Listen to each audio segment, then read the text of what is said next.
All right, it is now my pleasure to bring up, we do have a surprise here in just a few minutes, but another surprise to a gentleman who's been with us all weekend celebrating Elvis's birthday. He's a radio and television legend. Please welcome Mr. Martindale. Thank you. Thank you very much. Good morning, everybody.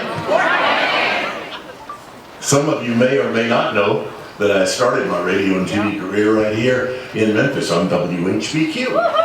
And it's always a pleasure to come back home. And this is home to me, not California, Memphis, Tennessee. I want to say hello to my wife, Sandy. Sandy, take a bow. Isn't she cute? Did I marry up or what? Also, some of you may realize and remember or recall that I was there. In fact, I'm the only living person of 6 people who were at WHBQ. You look great. You look great. Thank you.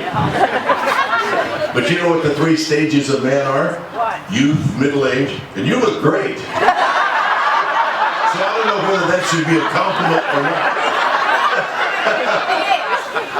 But I was there that night that Elvis was discovered.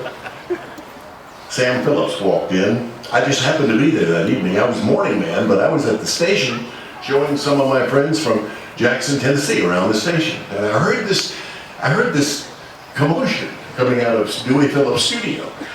So I went in, and it turns out that Sam Phillips, founder of Sun Records, had walked in with this acetate a recording that he had made 2 hours earlier by this truck driver named Elvis Presley. It was called That's All Right Mama. Now, if Dewey Phillips, who was the hottest thing in town on radio, with a show called Red Hot and Blue, 9 to Midnight, if he played your record and it got a good positive reaction, you knew you had a hit. Well, he not only played That's All Right Mama, played it 14 times in a row. It's all people wanted to hear. Switchboard lit up like a Christmas tree. And from that night forward, well, as the rest is history.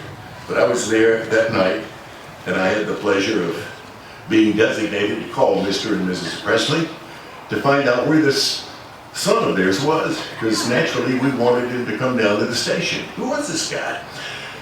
And Mrs. Presley said, well, he was so nervous about his record being played, he went to see a double feature Western at the Suzores Theater.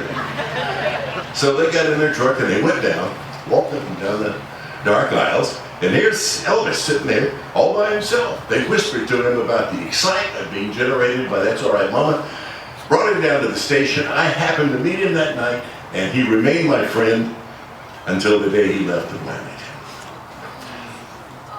I am here this morning to read the joint proclamation for this day. So that is exactly what I'm going to do now, and then I'll get off, because I know you're all cold. Whereas Elvis Aaron Presley was born on this day in 1935 to Gladys Love Presley and Vernon Elvis Presley in Tupelo, Mississippi. And whereas at the age of 13, Elvis moved to Memphis, Tennessee, where his distinctive God-given gifts as a musician and entertainer would find their fullest voice. And whereas Elvis graduated from Humes High School in 1953, Elvis's incredible talent first came to light at 706 Union Avenue in downtown Memphis at Sun Studio, where he recorded for the legendary Sam Phillips and created music that rocked the world.